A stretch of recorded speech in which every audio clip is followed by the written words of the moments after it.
Webinar internasional bahas kembalinya Papua Barat ke PBB dan Warisan Hammarskjöld.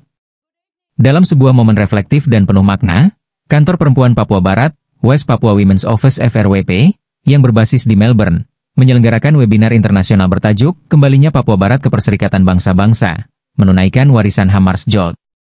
Acara ini tidak hanya menjadi forum dialog lintas negara, tetapi juga menjadi tempat untuk membumikan kembali nilai-nilai kemanusiaan, keadilan, dan hak penentuan nasib sendiri yang selama ini diperjuangkan oleh rakyat Papua Barat.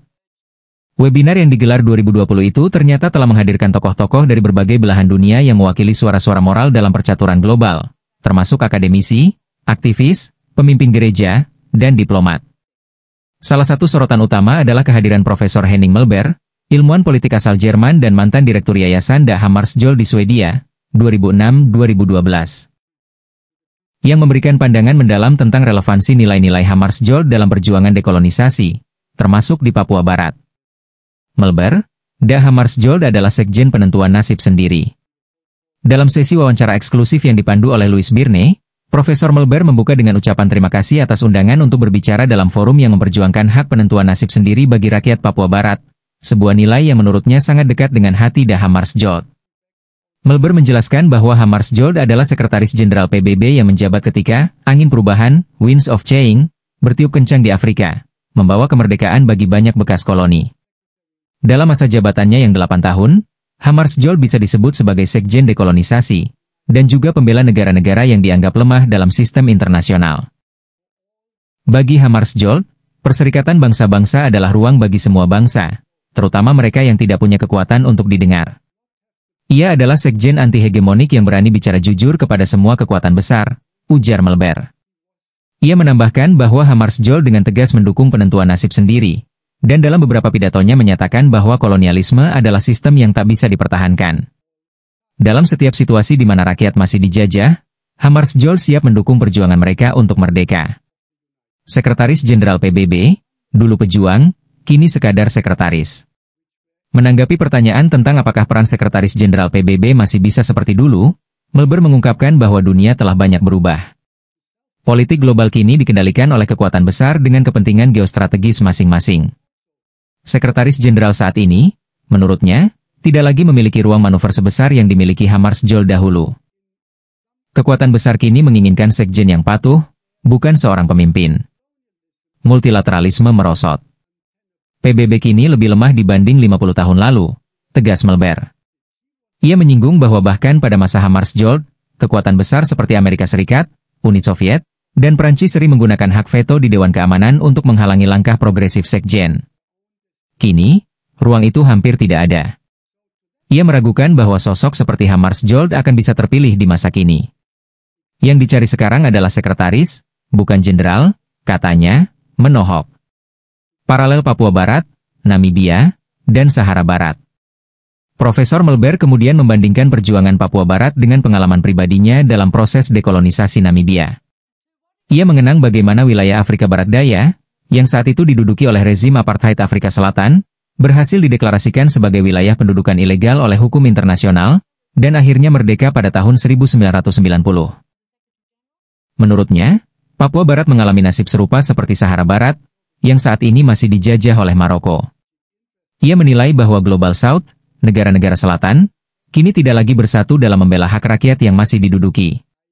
Bahkan, beberapa negara selatan kini meniru perilaku kolonial, seperti Indonesia di Papua Barat. Ini tragedi besar. Nilai-nilai dan prinsip-prinsip PBB yang dulu mereka perjuangkan kini mereka abaikan, bahkan korbankan demi kepentingan politik, ujar Melber. Ia menyebut bahwa dukungan internasional untuk Papua Barat masih minim karena negara-negara yang dulu menjadi pembela nilai keadilan kini terpecah dan cenderung pragmatis. Hal ini membuat perjuangan Papua Barat semakin kompleks dan panjang. Bisakah Hammarskjöld mewujudkan kemerdekaan Papua Barat? Pertanyaan penting diajukan di akhir sesi. Apakah Hammarskjöld, jika masih hidup, akan mampu meyakinkan negara-negara anggota PBB untuk menyatakan tidak sah klaim Belanda dan Indonesia atas Papua Barat, dan mengakui kedaulatan rakyat asli Papua? Dengan nada serius, Profesor Melber menjawab bahwa berdasarkan dokumen yang tersedia, Hammarskjöld memang tampak hendak menuju ke arah itu. Namun, kematiannya dalam kecelakaan pesawat yang penuh misteri, yang diduga kuat sebagai pembunuhan politik, mengakhiri langkah itu. Saya yakin, dengan kredibilitas dan kepercayaannya di antara negara-negara anggota baru PBB, ia mungkin bisa meyakinkan cukup banyak negara untuk mendukung resolusi itu. Ia adalah sosok yang penuh integritas dan pasti akan mencurahkan seluruh tenaganya demi penentuan nasib sendiri bagi Papua Barat, tegasnya. Melber menutup dengan menyatakan bahwa Hammarskjöld adalah pecinta alam. Menurutnya, jika melihat upacara penanaman pohon sebagai bagian dari perjuangan kemerdekaan Papua Barat saat ini, Hammarskjöld pasti akan sangat menghargai simbol itu. Pembicara lain, suara dari gereja, Pasifik, dan Afrika.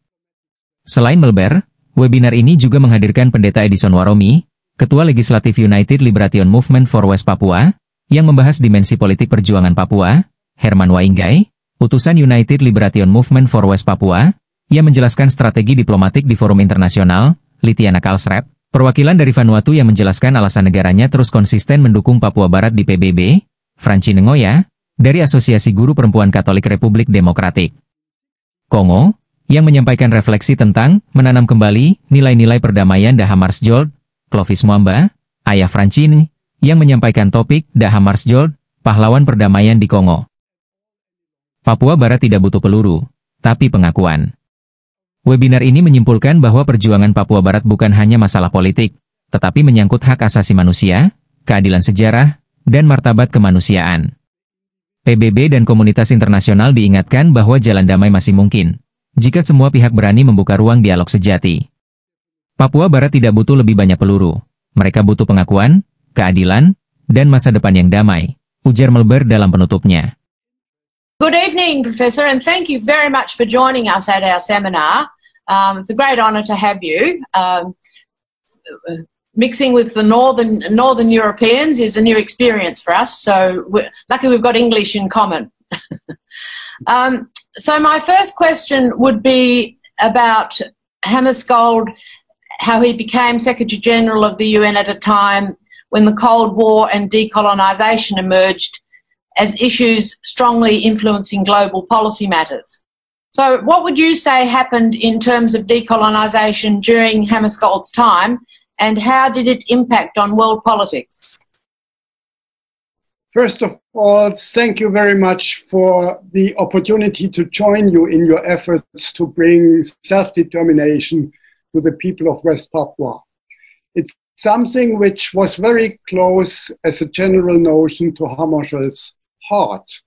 He was the UN Secretary General when the so-called winds of change blew across the African continent, not only but mainly bringing self-determination to former African colonies.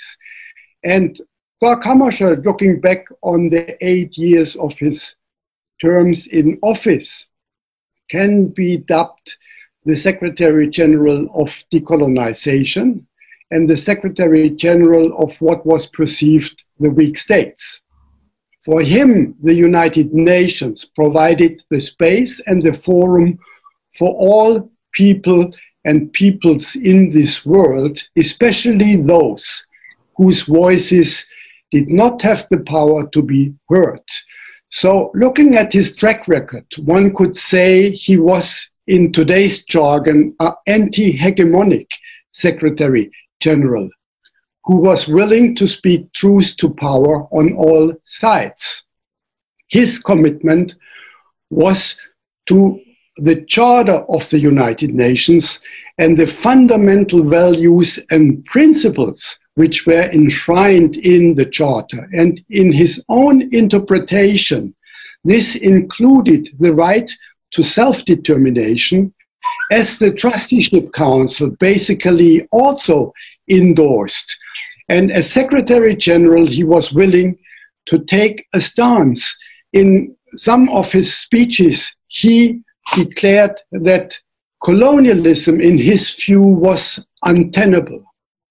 And wherever colonial relations existed, he was willing to support the desire of the people to get rid of foreign occupation and be able to decide over their own destination themselves. So to that extent, I think Hammarskjöld was a positive example and a role model for those people who aspired to be allowed to govern themselves. Yes, right. Very different man to most leaders around today. So to what extent do you think has the UN and the role of the Secretary-General changed over time? Is it possible even to follow in his footsteps any longer with the same sort of dedication and impact as a Secretary-General? Times have changed. Global politics have changed, geostrategic interests have changed, and the role of the Secretary-General, as influential as it might be as the highest international civil servant, has changed too. Already looking and analyzing Hammarskjöld's role, it was very clear that any individual in such a position, never mind the values and principles that individual was guided by, was meeting institutional limitations. Mm-hmm. As today, already then, the big powers had the say. They were in control over the Security Council, and if they dismissed the advocacy, then it was very difficult, if not impossible, to pursue any agenda further. That already happened to Hammarskjöld. He was unable to take a stance in Central America when the US considered it as its backyard. He was unable to intervene when Russia moved into Hungary in 1956. He was unable to take to task France in 1961 when they occupied parts of Tunisia, because the Security Council prevented any action through the vetoes applied. And that happened both on the side of the Soviet camp and on the side of Western imperialism. That has not changed. Maybe what has changed is that as Second Secretary-General, Hammarskjöld still had more leeway to cultivate values and implement them.